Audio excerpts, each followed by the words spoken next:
কি গো সব ভালো আছো তো? ঠান্ডা খুব বেশি পড়েছে বলো। এই গরুর রচনাটা মুখস্থ করতে দিলাম, সব মুখস্থ করেছো? হ্যাঁ সবাই করে লিছো? মধুবাইন উঠো, মধুবাইন উঠো। স্যার আমাকে বলছেন? হ্যাঁ উঠো, বলেন স্যার। গরুর রচনাটা বলো। গরু রচনাটা, গরু রচনা মানে গরু রচনা মুখস্থ নাই?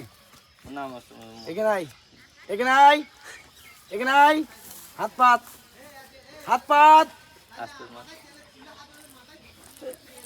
চারটা বাড়াইছে, যা বাসগা।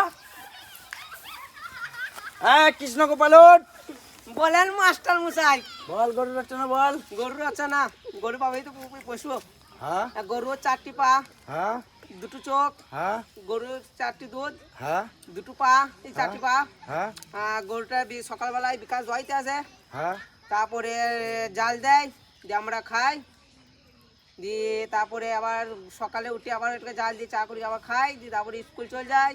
মা খাবার দাবার করে দিয়ে স্কুল চলে যায়, স্কুল থেকে এসে আবার ওইটাকে একটু খেলিয়ে। ও দি তোর মা বাবা তো লড়াই করা। হ্যাঁ রে গরুর রচনা বলতে